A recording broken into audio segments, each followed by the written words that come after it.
Here's the thing we're going to talk about tonight. Why Christianity? We're going to talk about two reasons why people should at least look at Christianity as a worldview and as a religion. One is it meets a lot of the real basic needs that everybody has, not just religious people and not just people that are down on their luck. There's something that we're made as humans, something about us that needs certain things to make our life feel like it's worthwhile. And so there are more than 8, by the way. I'm just kind of trimming it down, but we're just going to talk about 8 things tonight that we all want and Christianity offers. Now, whether it's true or not, remember, we're going to talk about that another night. And then B, let's talk history a little bit here. Christianity has gotten a bum rap lately. We've got a lot of people that are coming along saying Christianity has been bad for our society. Not just that it's not true, but it's been bad for society. And I'm going to argue, no, it's actually done some amazing things. Again, I'm not arguing it's true yet. We'll do that in the following weeks. So, does this make sense? We're going to cover these tonight. So we'll, 20 minutes each or so. So 8 needs that Christianity meets. So here's the 8. Right. Sorry I didn't get them numbered very well, but you got 4 on one side and 4 on the other. Belonging, morality, justice, identity, self-worth, hope, an end to guilt, respect for others, security, awe, and inspiration. I mean, you make that list up and you think, that would be a pretty good life if you bought into some kind of system that gave you those things, right? Those are all wonderful things. So how about a sense of belonging? Any thoughts about that? Because I really want you all involved rather than me just lecturing or anything. I mean, can you figure out any sense that Christianity gives a feeling of belonging to people? Bridget? Here's my brother right here. But the family of God is welcoming, it's caring, it's nurturing, and it's everywhere in the world. You can go anywhere in the world, and where there's another believer, you belong. You have that family everywhere. Yeah. So I think that's something very valuable about. I don't see in other religions. Have some of you had a chance to go worship at a different church sometime and felt like those were part of your family, right? Part of your family members. Yeah, that's a wonderful feeling. Before you start dissecting the 8, I quickly tried to read all 8, but they seem to be things that are inherent to all religions. So what is if we're defending Christianity, what is unique? Because just about all religions could say they have a sense of belonging. Yeah. Yeah, okay. Well, that to me is a different topic, or if we get into just, comparing religions and all. I've got one that says a way to test religions. I mean, we can do that sometime. Okay. But yeah, let me hold off on that one for now. I think the quick answer is that Christianity does a better job of fulfilling those needs than any other belief system. For example, in some others, they're all well and good as long as you play your role and act like the nice churchgoer. But if you start bucking the system, all of a sudden, you're not going to be belonging so much. Actually, I think it's going to kind of come up as we talk about these things here. So, yeah, that's a great question. So we'll play around with it a little bit here. Let me tell you my story, because this really hit me. I don't know why it hit me this way, but years ago, our family, Sharon and I and the sons, went to Bodie, California. Anybody know Bodie? Really? Several of you been there? It's up near Mammoth. You go up 395, and except instead of going west toward Mammoth, you take a small road about, 15 miles or so. And I think we did it one time when it wasn't even paved. I was like, It's still not paved. is it still not? Oh, man. I thought they'd paved it. Anyway, it's an old ghost town. And instead of letting people just run in and do stupid things to it and burn it down and rip it apart, it's a state park. So it's been preserved. Okay. So we go in there, and we were there late afternoon, and it was kind of weird. It was like nobody was around. It was like Twilight Zone, sort of, You'd see curtains blowing in some of the windows. You'd turn around, but there's nobody there. Just dead quiet. Emphasize the word dead, That town hasn't had people there for probably 75 years or something. But anyway, there's a church there. And you can't go in, or we couldn't go in at least. And we just looked inside, and somehow it just hit me. I thought, if I was here 100, 150 years ago or whatever, and I walk in that door, there'd be my brothers and sisters, right? We'd sing the same songs. We'd worship the same Lord. We'd share stuff, right? It would just be perfect. Whereas if I went down the street to, I don't know, whatever else was there, a saloon or something, I don't think I would connect with those people as much as I would have with Christians. Part of the problem today, isn't it, that we're in a hyper-individual society, that everybody is fragmenting, right? We used to be part of social groups. You know, there were the Elks, and I know they're still around, but they don't attract the people that they used to. And everybody's just flying apart. We're all doing our own thing, quote unquote. And it's really hard to get any kind of cohesion anymore. And Christianity really does offer it. We're all God's children, as Bridget was saying. We have brothers and sisters all around the world. And this is the thing that I think is so great. All I hear today is how great multiculturalism is. Okay, if you want multicultural, go Christianity. It's the widest group in the world as far as finding them. We look in this country and we say, I don't know, Christianity looks like it's kind of flat. You know, it doesn't seem to be growing as well. And you see churches sometimes going empty. But if you looked at South America and Africa and Asia, it's booming. I mean, the estimates that China is going to be more and more Christian, which is going to be interesting. You know, what's going to happen? They're going to try to throttle it more? They tried that in 1948, right? When the communists came in, they said they kicked out all the Christian missionaries. They said, that took care of Christianity. Oh, no. And then all the local indigenous people took it up, and it's done very well. South Korea, I think they said in the last 50 years, has gone from like 1% to 40 or 50%. Some huge increase as far as Christianity goes. I've heard that some places are sending missionaries to us. That hurts, but I'm glad they're that fired up. So we are the world's largest multi-ethnic group. How about morality and justice? So here's a question for you. Can you be good even if you don't believe in God? Yeah. Sure. I think the worst argument in the world is to say atheists can't be good. I mean, that's crazy. Of course they can be good. You just look at something and you say, that's wrong, I'm not going to do that, or that's right, I'm going to try to do that, I'll give money, whatever. So no problem, right? You can be an atheist, right? Completely rejecting the idea of God. You can still do good things. But here comes the question. Can you have a moral obligation without God? In other words, can you tell others? You look at somebody doing something wrong and you go to them and you say, hey, knock that off. What are they going to say to you? Huh? They're going to say, who are you? Well, I just think what you're doing is wrong. It's hurting people. So? Right? Would that have gone over with Hitler? Hey, I don't like what you're doing to Jews. So? Says who? So if you don't have a standard that's here, if it's here, who cares what your standard is? Somebody else has a different standard. Everybody's got their own standards. But Christianity says, no, there's morality and there's true justice. There's a straight line out there that you need to adapt to. Do you know who Rachel Den Hollander is? Does that name ring a bell? She was the one she was on the U.S. Olympic gymnast team, and she had that awful coach that was sexually molesting all these girls. Do you remember that? It was awful. She was the first one to testify in court, and she looked at that guy, Larry, I forgot his last name, she said, was it? Nasser. She said to him, Larry, I can say what you did was evil because the straight line exists. I mean, do you see what she was doing there? She was saying, well, that's just Larry's way of doing things. No, Larry can't say that, and she's not going to say that. She said there was a line out there, right? There was good things to do, there were bad things to do, and he was on the wrong side of that line. So that's beyond us. That's a standard beyond us. By the way, the Nazis tried to get away with this at the end of World War II. They said, who are you to judge us just because you won the war? And what they have to say in the courtroom, the prosecutors had to say, you in your own society, you did what was right, but what you thought was right, but there's a standard beyond you, right? And you broke that law. Bridget? And I think too, like the standard with the Bible is that it never changes. It's never, some years this is right. Oh, no. Some years this is right. Oh, we're going to flip it. And now open marriages are right, and abortion is right. Yeah. The Bible's, the standard is the same. Yeah. It doesn't change with public opinion or. Yeah. You know it's right, you know it's wrong. Yeah, that's a good point. How about identity and self-worth? This is something the Bible gives people, or the Christianity, which is very different from what our society says, isn't it?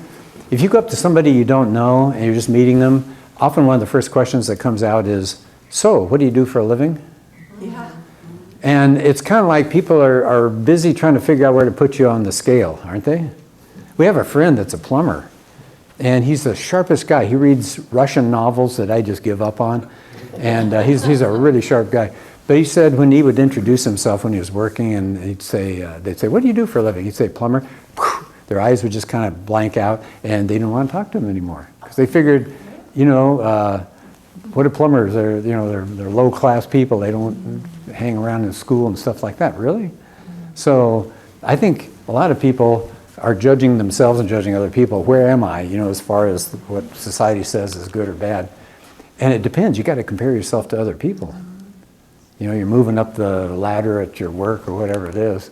But what does Christianity say? Thank goodness you're not judged on your performance. Aren't you glad? I am. I fall so far short. I don't want to be judged on my performing as a Christian. To me, this is what changes Christianity. Getting back to your question here, I think this makes Christianity much different than the other religions. The other religions, it's how much have you done? And have you gone to more prayer than the other person, then you're a better fill in the blank, whatever it is. Do you give more money? Do you help out, doing whatever it is? You feel better about yourself. Christianity says it's not your performance. You can never perform enough. God's standards are here. You're somewhere down here. How about this one? Hope. Christianity offers a hope. 30, 40 years ago, that probably wasn't that big a deal, but look what's going on now. Our society is kind of buying into the idea that there's no life after this life. So you better pile up the toys. All right, pile them up, spend that money, get those vacations in, because you got 6 feet down for your future, right, in the ground. And our hopes and all these desires that we have always get disappointed, don't they?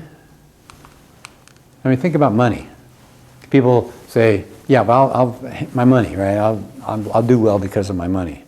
And then if you looked at stocks in the last year, I saw something the other day that said generally, just big picture, stocks are down 20%. So if people are thinking this is going to be their retirement and this is what they depend on, right? My hope is in that good-sized bank account. Sometimes it goes away. How about relationships? They don't always last. Family or friends or whatever. People come and go. And jobs. The job you thought was going to be yours for 20 or 30 years, and then it's not. Education. Does education always pay off? I mean, here I am at a college, and I tell people, generally you look at the picture of the two wages of people that have gone to college or haven't. Generally it's higher if you've gone to college, but a lot of people are kind of backing off on that now, saying, I'm picking up tons of debt, and I'm still doing McDonald's, It's not always the big payoff. Anyway, so education may not be that great thing that's going to get you through life. Achievements? I don't know. In some cases, that's a nice payoff, but not always. What does Christianity say? Where's our hope? That there will be justice done. Do you see some of those things that just turn your stomach when you hear about Christians in countries where ISIS is and they get beheaded and things like that? And you just wish something would be done. Christianity says it will. There will be justice. There will be satisfaction. God will make things okay. I don't have the time tonight, but there was a great quotation from I think he was a Yugoslavian, and anyway, somewhere in the Balkan area. And he talked about all of the vicious stuff that happened, group after group fighting each other. And he said, if you weren't a Christian, he said, you just want to go get justice right now and just keep that blood feud going, the fighting going. But Christianity says there will be justice someday. Resurrection will happen. Is that great news or what? The world is going to get healed. Christianity says the world has a future. It's not just you go to heaven and you sit around and play harps all day, right? That there's going to be a restored world. Yeah, Earth has a future. What's that? Earth Yeah. has a future. Yeah. New heavens and new earth. Yeah, exactly. I mean, we think about heaven, but the earth is, is going to be here as well. Ryan spoke on that a few Sundays back. I thought it was a really powerful message about what happens when we die. Because sometimes we're kind of fuzzy on that. Our souls and our bodies are going to be saved. I've lost my mom and my dad. Sharon's lost her parents. We've lost cousins, friends, family members, and it's nice to know we're going to see them. Again, what a hope, huh? How about awe and inspiration? Christianity offers so much of this. Just think about the design of the human body. Now, you'd say, well, the Judeo-Christian worldview, yeah, and I agree with that because we're looking at the same God, but I've got some links to videos I've got to send you all about what's going on the molecular level. All these little machines that are working right now inside of you, and you don't have to pay them. They just keep doing their thing.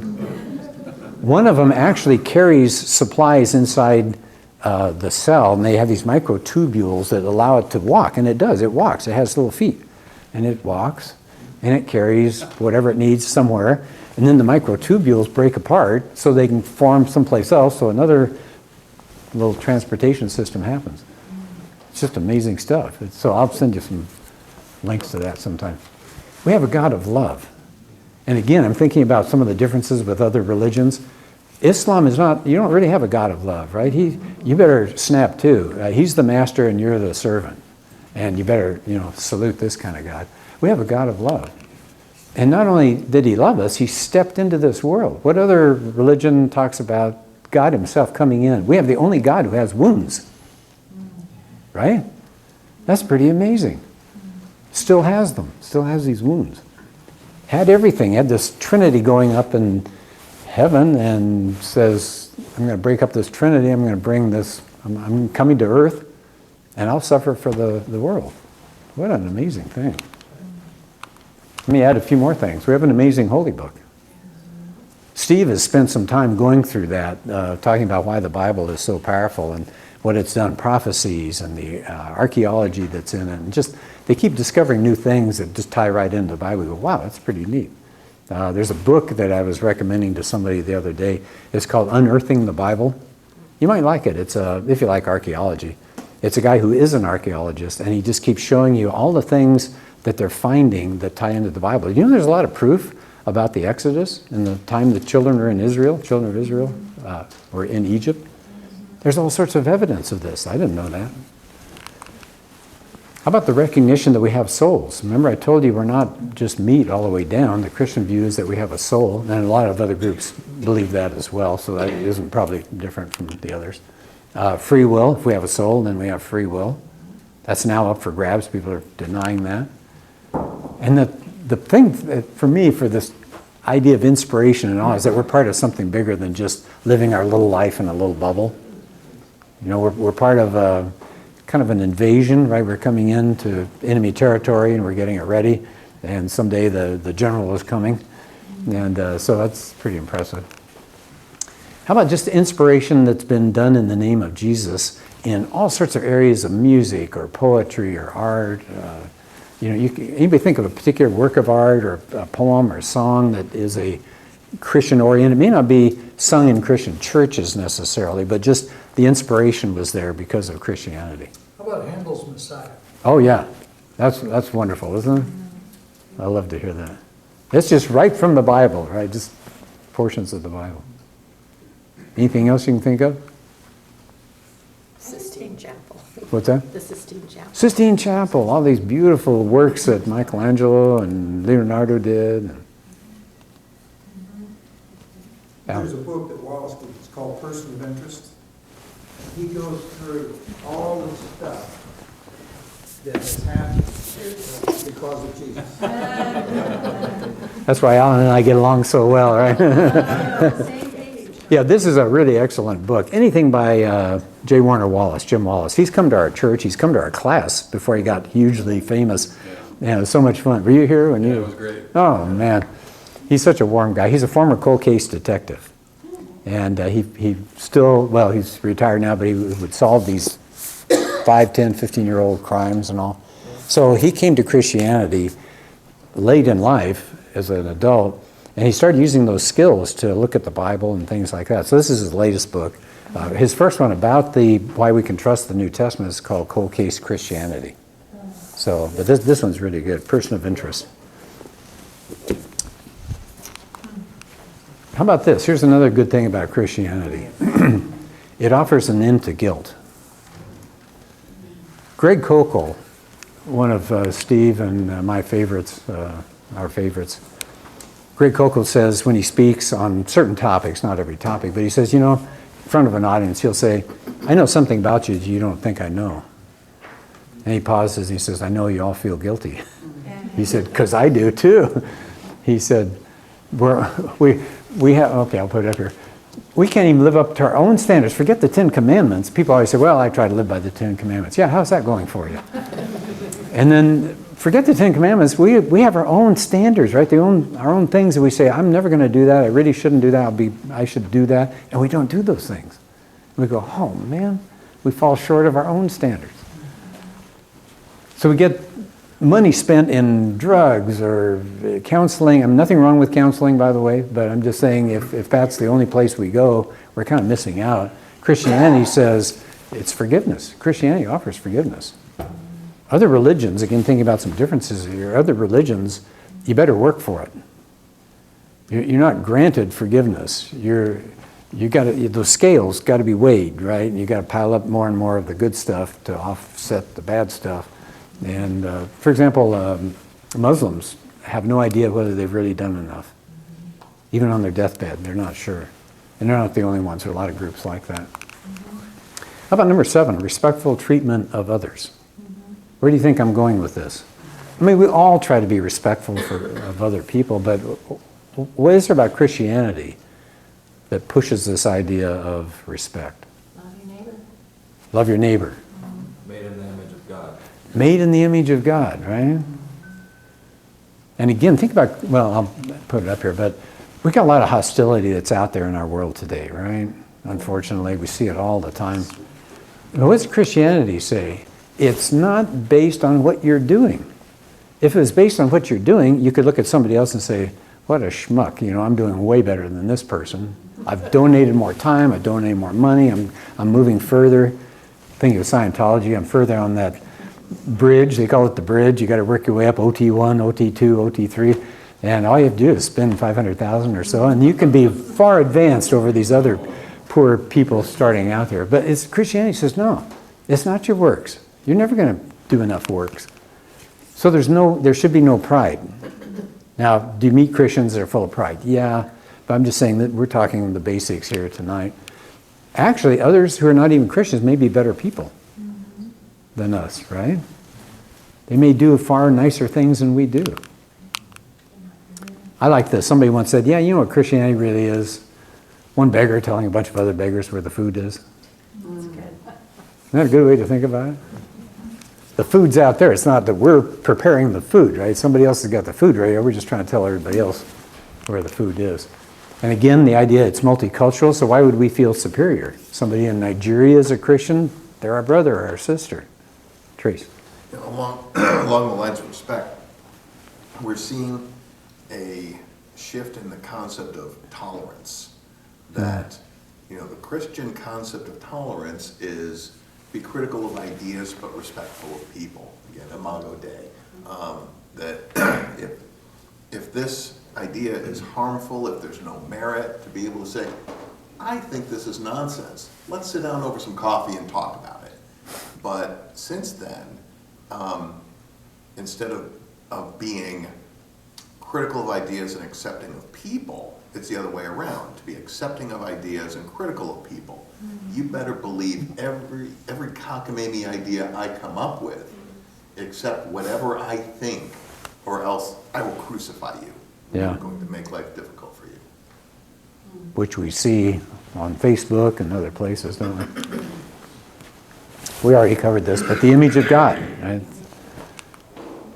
Number 8, go ahead, Bridget. And also that, Christians aren't perfect, but we are forgiven.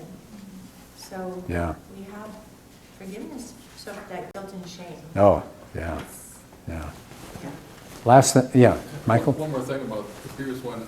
Human rights are in the Bible. I mean, we're created in the image of God. And so human rights are there, women's rights. Right. Everyone has a right because life is precious and valuable. Yeah. And paganism doesn't recognize that at all. No, in fact, we're going to cover that in about 5 minutes. That's a good point. What about security? Think about the things that people depend on, and have we ever been let down on those things we depended on? Yeah. But what's the Christian security depend on? Anybody know this old song? On Christ the solid rock I stand. Dun, dun, dun, dun. Okay. So on Christ the solid rock I stand. I like this verse. This is from Psalm 18. The Lord is my rock, my fortress and my Savior. My God is my rock in whom I find protection. He's my shield, the power that saves me, and my place of safety. there's real security there. Okay, so that's the first of the two tonight. The second one is shorter, in case you're wondering. We're not going to get out of here till 9:30. No, we will, 8 o'clock we will knock off here. But anybody have a question or comment on Dave? You said on the one hand, justice will be served, so no one's getting away with anything. And on the other hand, you said it's not about works or what we do. How do you square those two? Well, I'm talking about justice for the people that are doing things that are wrong. So if I, as a Christian, am doing something that's wrong, justice will be served to me. And yet, if it's not about my works, then justice won't be. Oh, go ahead, Alan. Don't mix up salvation and justice. So a lot of people put those together and they think, well, if you're a bad person, you won't go to heaven. Well, that's about salvation. It's not about what you're doing. So God tells you that, you need to stack up treasures in heaven. Well, he's talking about rewards that are going to be there. And if you're not stacking those up, well, they're not going to be there. You're still going to be in heaven. But there's something going on in the judgment process in heaven. It's just he's taking capital punishment off the table.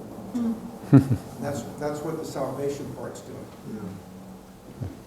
Yeah. Yeah, so there's what's called the day of the Lord. It says for some people it's going to be a dread and a terror, where all the wrath is poured out, and there's these bowls mixed with the prayer and the blood of the saints. That's going to be poured out in wrath all the way to the dregs. So, people are going to get what's coming to them, eternally, but, if you're in Christ, you'll be okay, and that's kind of, the way we have to see it. Tell me your names. I think you two I'm came Steve, in. this is Jackie. I emailed you. Okay, yeah, thanks. Tracy? I think I know where you're coming from, because Christians do bad things as well. As Gary said, we have our own standards that we violate. I think the difference is that, when we are, when the Holy Spirit dwells us, when we do bad things, we're bothered a lot more by it. And, if we don't have Christ in us, we're going to do bad things, we're not going to care about it. But if we are genuinely saved, if we've got a relationship with Christ, we're not going to be able to keep doing those bad things without our conscience keeping us awake at night. And, in that, over time, I think we're going to do fewer and fewer of those bad things. We're going to learn and want to do the right things. And, ultimately, there's always forgiveness.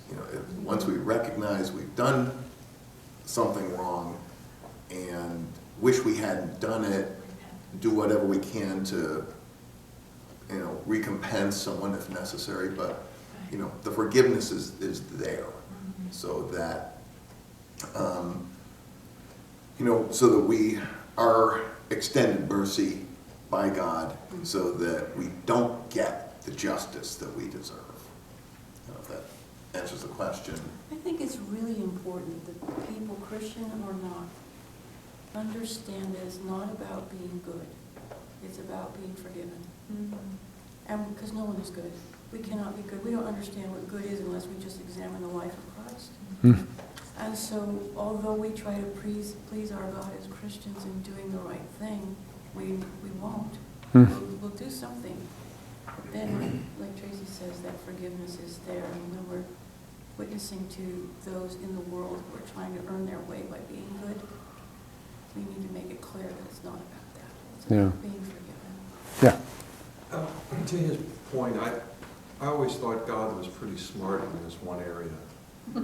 He gave us free will so we do stupid things so we know what the good things are. Because if we lived a life where you couldn't do anything bad, you'd never know what good was. Yeah, you'd be a puppet. Right? Yeah. So his notion was, I'm going to give you free will. Don't mess up. Because that then teaches you what the good things are, as long as you repent. Yeah. So to your question, to your point before, that's part of the plan, is to do stupid things. But then he gave us his word that revealed it all in writing. So, I tell you what, 8 o'clock we can continue this, okay? But some of you have to go, and I got one more section I need to cover here.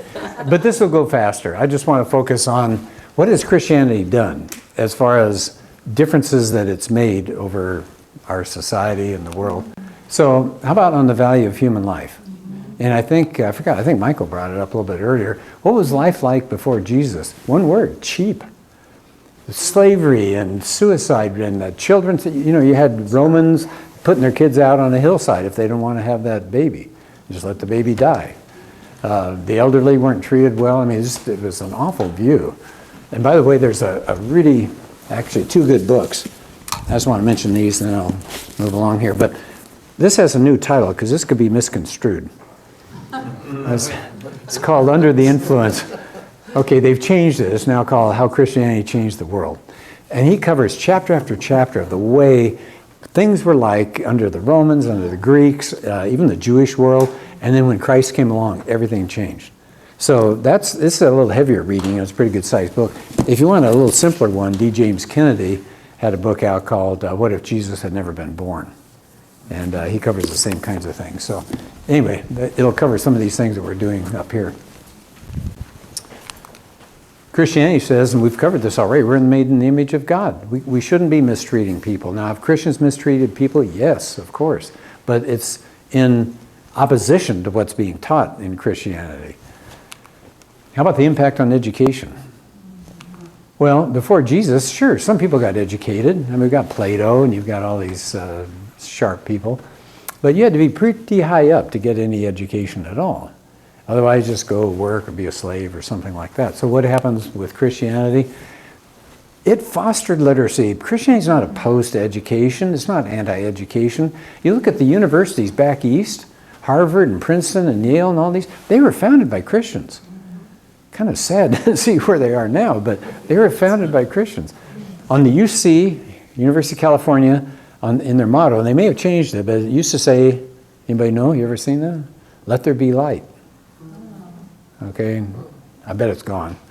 But I mean, these universities were founded back in Europe, right? The major universities, Bologna and Paris and places like that, it was Christians that got it going. Martin Luther was huge on education. He wanted people to read. He wanted the kindergarten to get started and small, little kids, get them educated. Missionaries, right? They've taken a real beating over the last few years, but missionaries taught literacy to millions of people. How about our civil liberties? King Alfred, way back, over 1,000 years ago, he based his laws on the Bible. Magna Carta drew on the Bible. Reformation, Bible covenants. Our American Revolution is actually known in many circles as the Presbyterian Revolution. Right? They wanted civil liberties, and it was the Presbyterians that were really fomenting this. And freedom's all over our Constitution. Right? It separated the powers so that people had more freedoms. And that was apparently, I think in Judges, they talked about splitting power up like that, and so they got some of their ideas from that. How about impact on science? Again, the modern view is somehow that Christians are anti-science. No, terribly wrong. There were two books that came out in the late 1800s, and they started this idea that Christianity tried to suffocate and hold down science, right? And it's only once they threw off Christianity that science was developed. That's the story. You ever seen the latest edition of Cosmos on television? Remember there's the old series with Carl Sagan, billions and billions. Okay, so there's a new series that had, I lost the guy's name, Neil deGrasse Tyson. Yeah, one of the things in there, one of the episodes, does this whole story that the church hated science and killed anybody. I mean, that's just the message that they've got out there. It just makes your eyes roll back. Modern science came out of the Judeo-Christian heritage. Yeah, Paul? Yeah, if you go back in history and you study the founders of each branch of science, what people call the father of that branch of science, most of them, by far and away the majority of them, were devout Christians. Wallace has got pages of them, and you're exactly right. And just what you said, Paul, most of the great pioneers of science were Christians, not opposed to Christianity. And here's something I thought was really interesting. They have studied Nobel Prize winners from 1900 to 2000. Okay, so here's a pie chart. I know it's kind kind of hard to see. What's the religion of Nobel Prize winners from 1900 to 2000? Do you see this big chunk here, about 2/3 Christian? The second biggest chunk, Jewish. Put it together, you got something like 86, 87% of Nobel Prize winners were people that believed in a God. They were theists, not atheists. Here's atheists, agnostics right here, and then some others. But so, come on, you know, Christianity has done some wonderful things when it comes to science. How about the impact on women? Before Jesus, and I would count the Jews. If you read some of the things the Jews said about women, rabbis used to say, "Thank you, Lord, for not making me a woman." That was one of their prayers. Right? So it wasn't just the Romans and the Greeks, although they didn't treat women very well either. But Jesus comes along, and I don't know if we have time to go over all of these, but pick one of these. How does one of these illustrate what we're talking about the role of women being elevated? Samaritan. Okay, tell us about the Samaritan. Jesus sits down with this Samaritan woman, and first of all, Jews did not associate with Samaritans at all. They were the enemy. Secondly, a woman, men didn't associate with women one-on-one like that. That was, forbidden. And it's an amazing encounter. What was it that he told her he hadn't told anybody else up to that point? Husband? He was the Messiah. She gets the first message, right? I'm the Messiah. That's pretty impressive. Yeah, Jim? Referring to it, the last one there, who went down on Sunday morning and discovered the resurrection? A woman. The 2 women. Women did. The guys were cowering. Yeah. The women were there. By the way, that's a really good reason to believe that the Gospels are probably reliable, because they put stuff in them that you wouldn't put in if you're making this stuff up. You'd always have Peter, Sunday morning, I know he's risen, I'm going to go find out, or John or somebody, but instead the women go there. Why would you put the women there? Because they were there. They were there first. Mary and Martha, do you remember that story? I always get them mixed up, but the one is wanting the other one to come help in the kitchen, and Jesus says it's better for her to sit here and learn. Which is which? Mary sat at his feet. Mary sits at his feet. Mary's doing. Martha was in the kitchen. Oh, okay. I don't know why I always have a hard time remembering that. The early church was very welcoming to women. They taught them just along with the men. They sat there and worshiped with the men. Widows were treated really well. How about free enterprise, the work ethic? 10 Commandments says private property is okay. And for Jesus, honest work, really? No thanks. Get a slave. Go take care of that, right? So the slaves did all of the heavy lifting. But you've got something that's literally true, the Protestant work ethic. Protestant, think of John Calvin. It was okay. In fact, it was a way to honor God, to do work. God allowed that. He wanted that. Whether you're a cobbler or a farmer or whatever, your work is glorious in God's eyes. Perfectly okay to work. You think about when economies have come along and tried to ignore human nature and all, and they try to do these planned economies, do they work well? No. I teach literature, and so I've had the students read William Bradford, the Plymouth plantation guy, right? So he was the first one of the first ones here. So when they first set up the land, they did it as a communal thing. They said, okay, see all this area here? See you at 8 o'clock, bring your hose, get to work. And somebody looked at that and went, I don't know, let somebody else do it. And it started to fall apart. And finally they said, split the land up, and that's yours, your family, whatever it is. You work that, and if it doesn't work out, that's on you. And so they split it up, and all of a sudden everything flourished. And Bradford said, what was I thinking? It just didn't work out to have this kind of planned economy. Because it doesn't buy into the fact that we're sinful, right? That's the Christian message. We're broken, and you're really going to just say people will have this good nature and they'll go out and do these wonderful things. Nathaniel Hawthorne, another author, he for a while lived at a place called Brook Farm. And it was a gathering for intellectuals who are all going to work together and talk about great things, but raise crops and all. Well, you can guess about day 2, somebody said, I'm not going outside, it's hot. I want to sit here and talk philosophy. So nothing happened. The whole thing fell apart pretty fast. How about arts and music? Christianity has had a huge impact. Think about poems and songs, and think about these authors. And I just put a few. I mean, there are dozens. Again, Person of Interest talks a lot about that. That's not Paul Bunyan, by the way. Different Bunyan. That's C.S. Lewis, right? C.S. Lewis, what an amazing guy. He's been dead since 1963, and his influence is still so powerful. People are still picking up Lewis and being saved and changing their lives, and we had the Chronicles of Narnia series that he did. Just amazing. Paintings, architecture. I just put a couple of pieces of art there. I mean, think how much art has been influenced by Christianity. That's the Pietà by Michelangelo, Last Supper. I don't know what he fooled around with some kind of system, and he put wet paint up against plaster or something, and it didn't last very well, so it's unfortunate. It doesn't look as good as it did. Resources, I'll send this to you. You don't need to take any notes on this, but I already mentioned some of these books. I did want to say something toward the end of class here about a resource that you're certainly welcome to check on. I put some flyers over on that table there. By the way, feel free to grab some food and snacks and stuff. But I'm head of something called San Diego County Apologetics Network, SDCAN.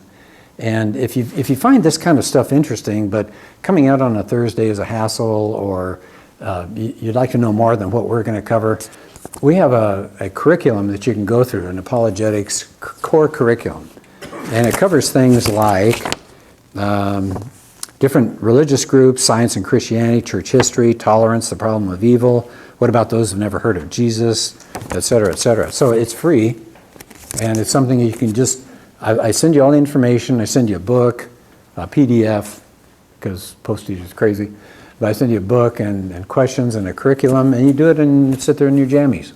And you can either watch videos, you can listen, you can do podcasting, you can read, so it's whatever method of learning you're good at. So if you want to check on that, or you think somebody else might be interested in that, you're welcome to pick those up. And then something else that I put together, Manual Faith has been so great to back up our apologetics program. If you ever see Ryan, our lead pastor, Ryan Paulson, and Josh Rose is the one who's head of our particular program here, thank them, because they are very big on apologetics. They love it. So I said, well, what if I put together just like a short booklet that covers some of these things we're talking about in here, just the basics that people might be curious about or want to hand to a friend or something. They said, sure, go for it. So it's only 4 or 5 pages here, but it's just on apologetics. And again, it makes a real quick, easy introduction for somebody that may not know a lot about it. So those are sitting over there as well.